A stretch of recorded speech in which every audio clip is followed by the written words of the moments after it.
Well, the weekend has begun, so I decided for this particular episode we're just going to focus on two events. The first one, as you know, we're now in the conclusion of the 5-star Grand Prix. It's been almost a month. The real question we ask ourselves, who will walk out as the winner?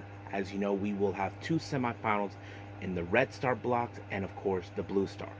But we also got two championship matches taking place. The future of Stardom is on the line. Rina, as you know, is on her 10th victory defense. However, her twin sister Hina is challenging her for the belt. But the real question is, can Hina defeat her own twister and become the brand new future champion? Or will Rina finally break the record, breaking her older sister's record, which is, of course, 10 defenses? We just have to find out. And of course, Tam Nakano is in the uphill battle against Natsuko Tora, who has been targeting her ever since the start of the tournament. As you know, Natsuko Tora is determined to destroy her once and for all. And then, of course, we move on with our last review, which is AEW Collision. We have various matches taking place. Of course, we have Top Flight along with Action Andretti and Leo Rush in action. FTR is in action and plenty other matches, but we also have a somewhat of a number one contender who will face, of course, Mercedes Moné for the TBS belt at All Out. So plenty of things are happening as well. And then we cap it up with a very short news updates for all of you to tell what's been going on in the world of pro wrestling, such as what events the promotions are thrown out, who's booked, what matches are set, including developments that are also happening in the world of pro wrestling as we speak. So, let's get ready for another episode of the Deleted Wrestle Zone.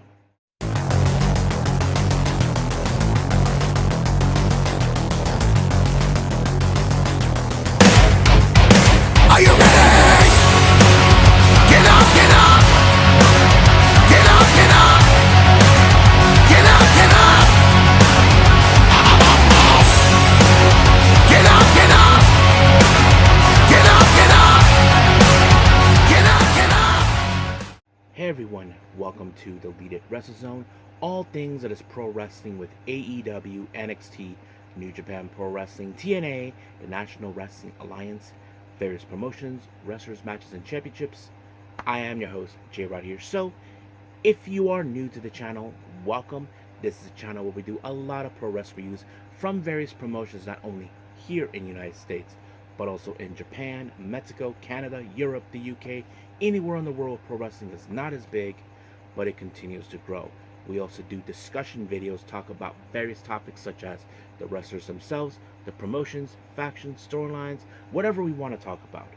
We also, of course, do more news updates. If certain information was unable to be on this episode, we can put it on a separate video by itself or on the next episode. We also got real-timing news updates to give you guys on alert if something has happened in the world of pro wrestling that needs to be addressed ASAP. We also got the Unagi Sayaka Watch and various other cool things as well. So if you like what you see, please subscribe to us. So click on that subscribe button. You'll be getting a lot of daily reviews and other cool wrestling content as well. But if you like this episode, please give us a like on the like button or a nice comment in the description down below. Now, all introductions have set aside, I believe it's time to get this show on the road.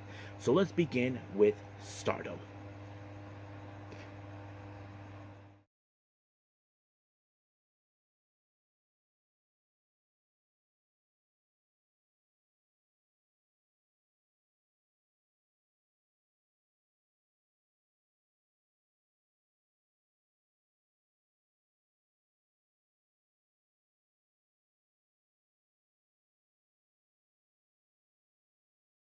Okay.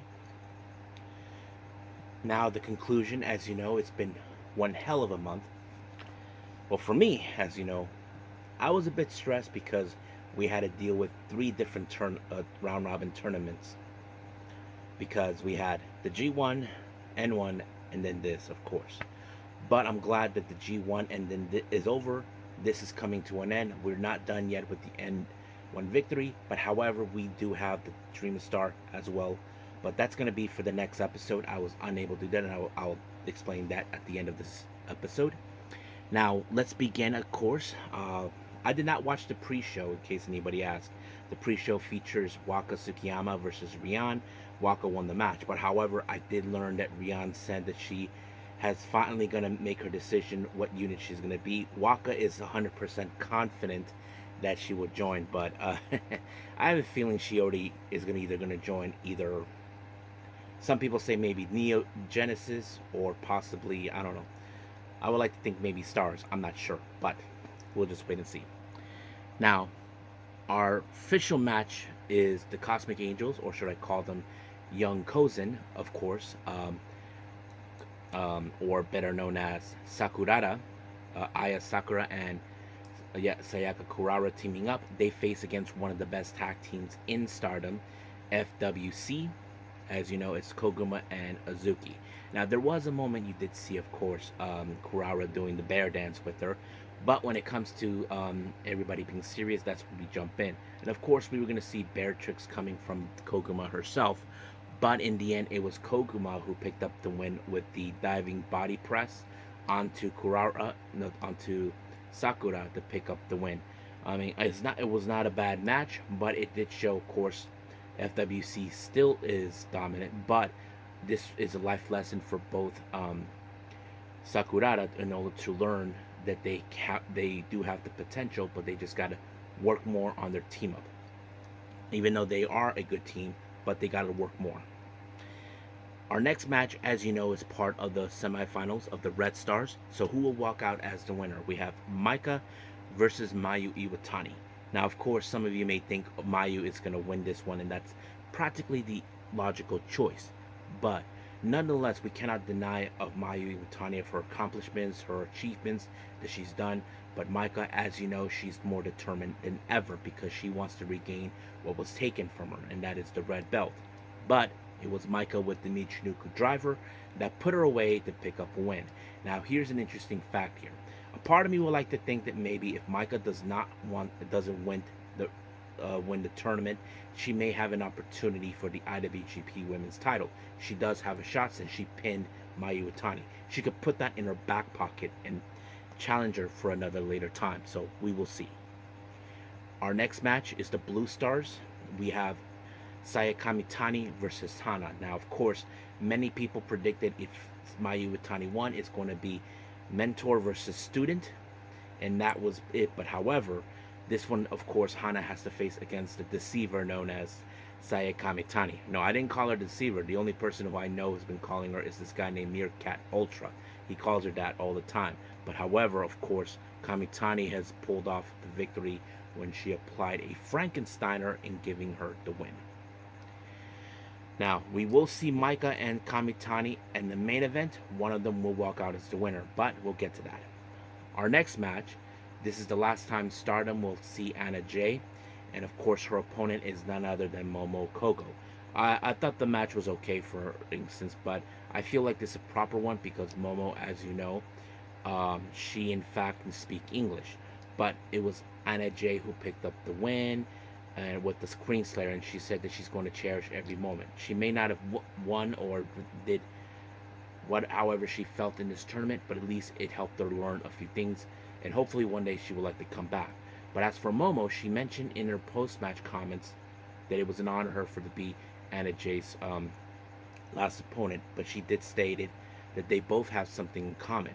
The commons that they do have, they both debuted exactly in 2019.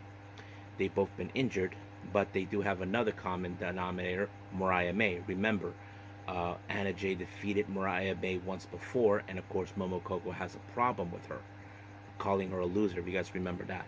But she did say that next time she would like to face her again or possibly team up. So, I mean, that is something we could see in the future, but hopefully we could see that.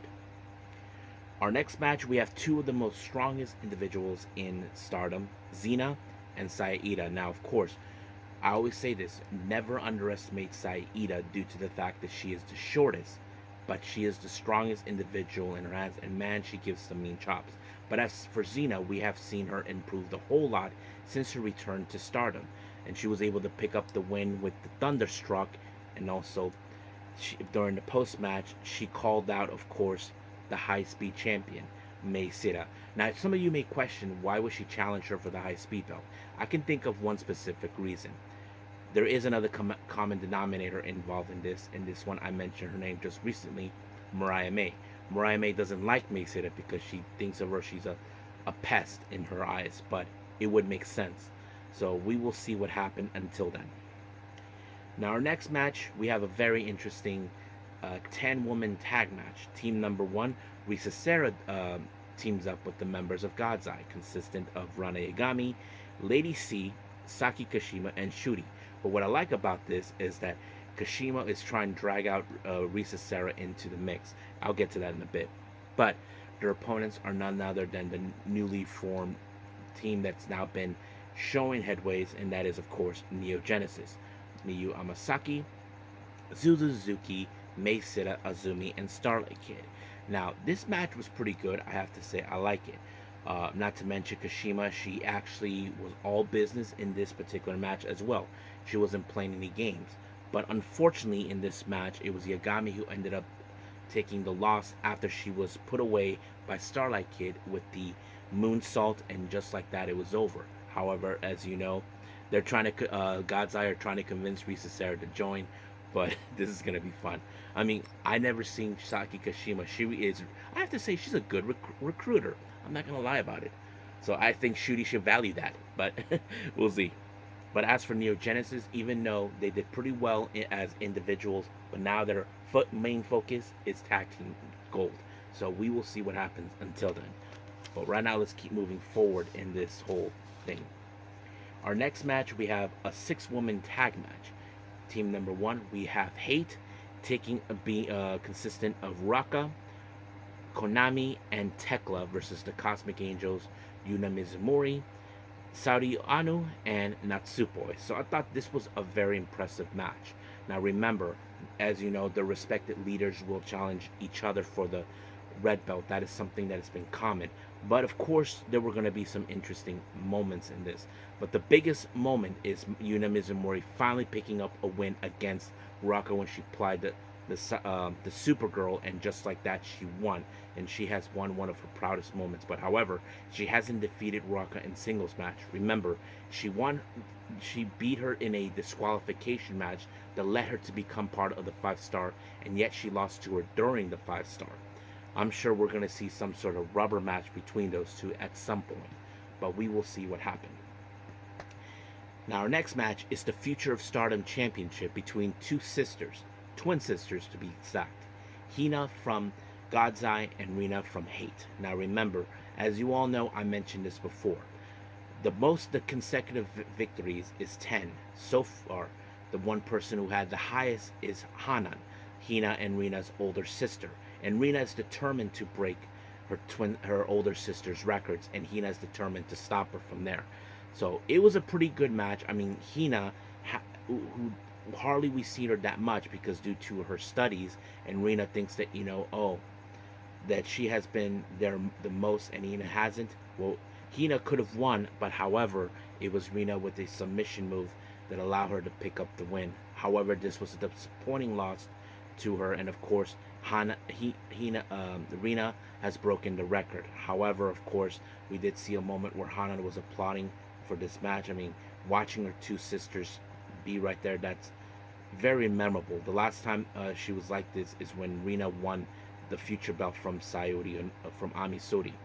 But however, of course, the post-match promo, Hina said that she's not going to give up on this belt and that she will find a way to get it. And of course, Rina said anytime, anywhere. So we could see another moment between those two.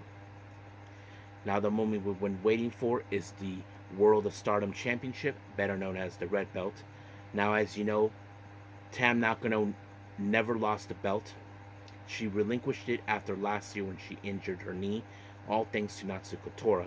Of course, Natsuko Tora is determined to destroy Tam, and she attacked recently about almost a month, on her knee, and this caused Tam Nakano to not proceed more in the consistency thanks to Natsuko Tora, who gave a bullseye to everyone who attacked her. And that pretty much sets it all right there. But however, Tam actually did find the weak spot from, if you guys remember, Almost back in 2021, Natsuko Tora even injured herself in a match against Utami Ayashida. Also, she used that in her favor.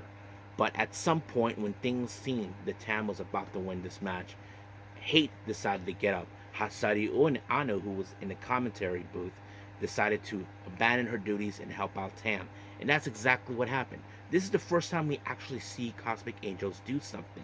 We never seen the Cosmic Angels. We never seen that with Unagi, Mina, Waka at the past. And now it's like that. They're doing their part to make sure Tam wins fair and square. So they took out a Hate outside. But however, it was Tam Nakano with the Twilight Dream picking up the win, reclaiming the red belt that she never lost, becoming the 19th winner. So this is a huge disappointment for Natsuko Tora. She had this belt for almost 34 days, I believe, and now Tam has won it. So now she has to wait and see who will be her next, who will be her opponent. But she did tell people to believe in Tamu, and I hope everybody did believe in her. Now our main event is the finals of the 5-star. Who will walk out? Micah or Saya Kamitani. Now remember, this was something that kind of was predicted in some capacity. These two have been rivals in the past. Before, of course, the deception by Saya Kamitani, she screwed Micah in order to have Natsuko Tora win the belt. And that's exactly what happened. But however, now that perception changed. Now, Micah, as you know, she has a strong desire to challenge Tam before. However, Saya Kamitani too, if you guys remember, Kamitani used to be Tam Nakano's student. But this is the moment where these two face off. This is kind of like what a prediction was made. But you know that Kamitani is determined to win. So is Micah. But however, it was Micah with the Michinoku driver that allowed her to win and become a brand new, become our this year's winner. Now remember, last year she was runner-up, and now she's the winner. Now many of you may think this because when she called out Tam, apparently the match will take place next month instead. Normally, when it comes to this, it goes all the way to the Dream Queendom, but we'll see what happens. Now I highly doubt that Tam's going to lose this belt this short because I think there's something cooking up right now. Oh yeah, and I failed to mention this. After Tam Nakano's win against Natsuko Tora, it appears that now the core members are now double champions. That's right. If you guys remember, Tam Nakano is, along with Natsuko and Sari Ono, are the current artist champions. That means they're the trios champions in Stardom, but they all have each a singles belt. Sari Ono is the current Sendai Girls World Champion. Natsupoi, the white belt champion, and now Tam Nakano, the red belt champion. It's like now the stars are aligning. So I think this is going to be a very interesting thing. And of course, I wouldn't be surprised if somehow they get a triple belt or something, but we'll see where that leads. But as of right now, we'll end things here with Stardom, and we'll move on with AEW Collision.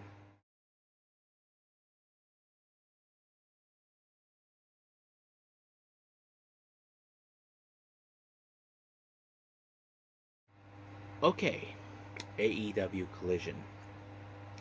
Open up with the members of the conglomeration consistent of Kyle O'Reilly and freshly squeezed Orange Cassidy. They team up with Hologram to take on Beast Mortos, Johnny TV, and Lee Moriarty. Now, nothing too significant about this match at any possibility.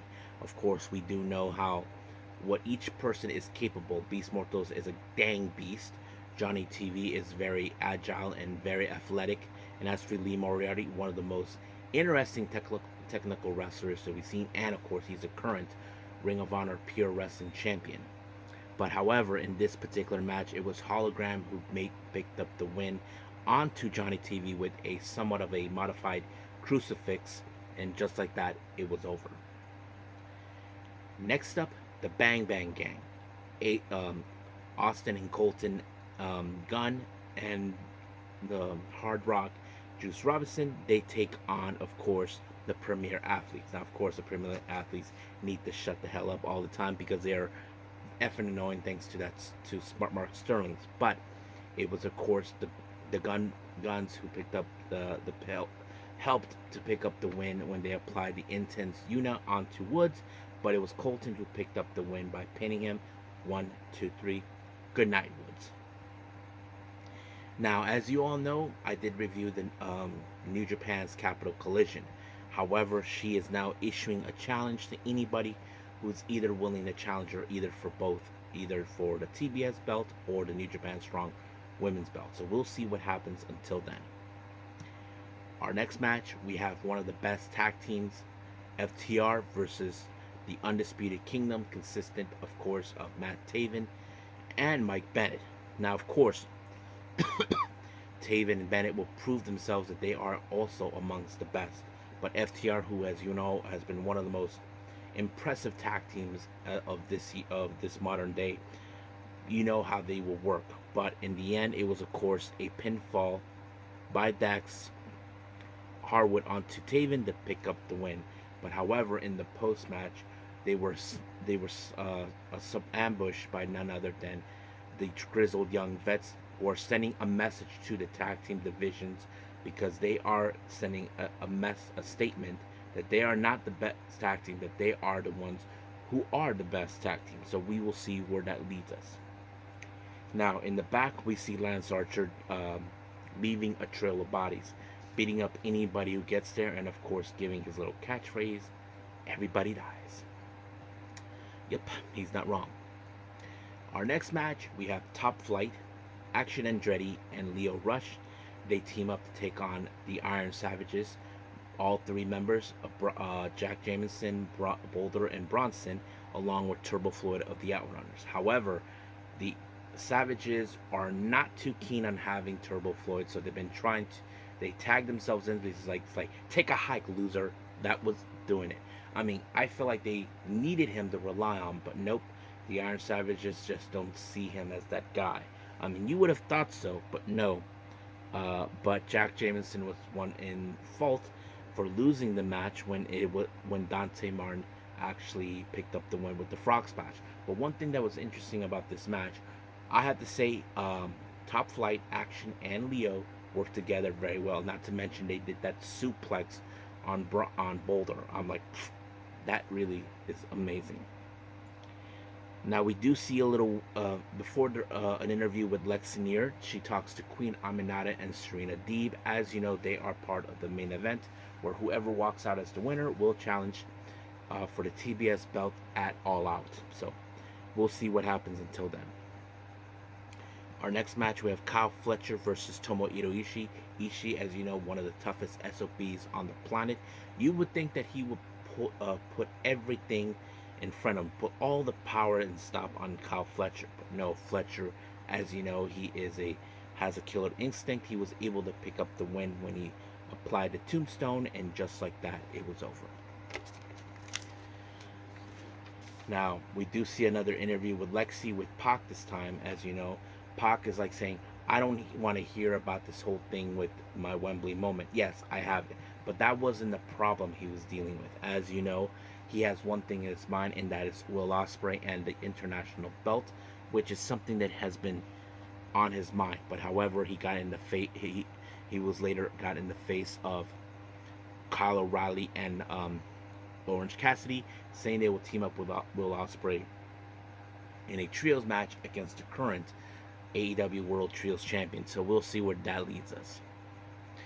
Now, our next match, we have Buddy Matthews taking on Commander. Of course, Commander, we know he is capable of what he can do in the ring, but the question is, can he pull it off? Well, he tried until Buddy Matthews walked out with the win with the pinfall, and just like that, it was over.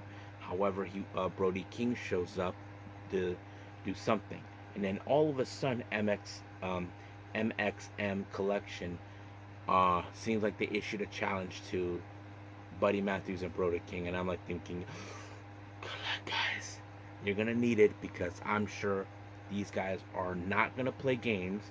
If I was Mansoor and Mason, I would not want to be around.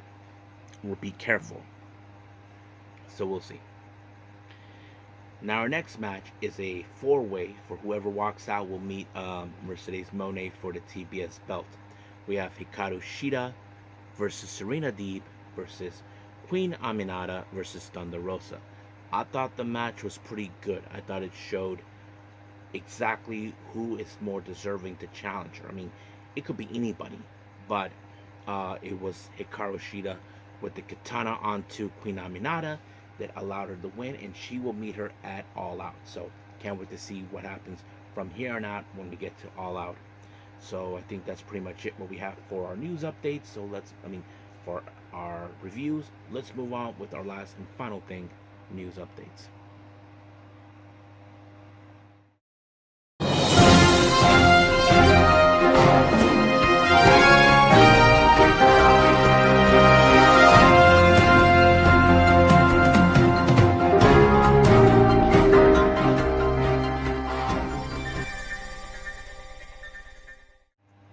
Okay.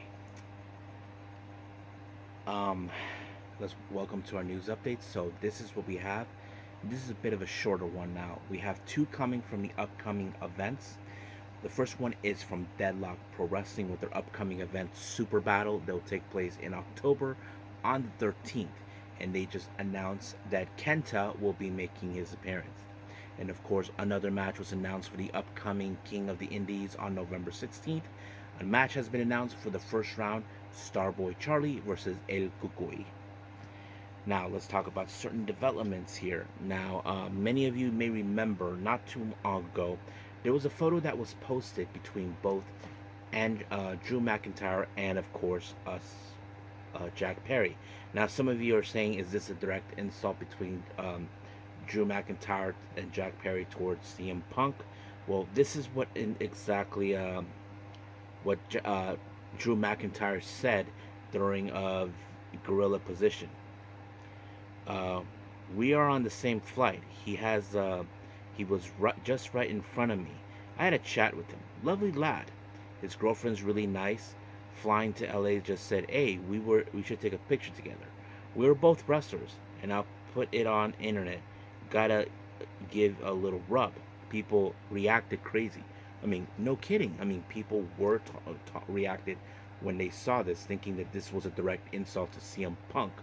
Of course, but practically that's what we did know. Now, unfortunately, sad news. By the time this video will be out, it already should be September 1st. Marvelous has to cancel their event due to a typhoon, and this is what they have to say. Due to the typhoon, the Osaka tournament scheduled to be held tomorrow, well, that is today, has been canceled. Due to the typhoon, the event has been canceled for the safety of the players and spectators. Please see the official Marvelous website for ticket refunds and other details. Thank you for your understanding. I mean, I understand that you don't want anything to happen to the wrestlers who are making their way to the venue or the spectators who are also coming there. But I'm sure some bands would love to get a refund and all that, but we'll see what happens until then. Now, many of you may have known Jay Bale has been recently appearing in certain promotions. We saw them in GCW, and just recently we saw him in TNA. There's a lot of people questioning what's his purpose being there. Now, this is what he had to say. He says, "Everybody thinks I'm doing this for the money, or because I have the itch. But honestly, I'm just here recruiting for Triple H. I mean, it would make sense. I mean, we don't know exactly what's going on. If Triple H is having people to be scouted on GCW and also TNA, it would be absolute sense. That's the case. We do know that TNA and WWE are currently in somewhat of a relationship. GCW does have a bit of a relationship, but we'll see where that leads us. But we'll stay on top of this as we progress. So I think that's pretty much what we have for our news update. So let's just call it a day. Okay, so I hope everybody enjoys this episode. First things first, I want to apologize. Originally, I was planning to watch the Mighty Gold's Dream Star Grand Prix tournament that just begun. Due to the circumstances, I was unable to do so because I was still editing the last episode. Hopefully, I get a chance to do this. But I'm also preparing to do another Unagi Sayaka watch, so stand by for that. But for now, we'll just leave things as it is, and we'll move forward as we go. So I think that's pretty much it. Now, possibly the next episode will feature the Dream Star Grand Prix, there's 2 shows in the same day, an afternoon show and an evening show. So we will pay attention to those a whole lot. But for now, that's pretty much it what we have. And if there's any other events that I'm determined to watch, we'll go from there. But until then, I will see you guys in the next DWZ time. Same DWZ channel. I must bid all of you adieu. So, goodbye. And have a nice day. Bang.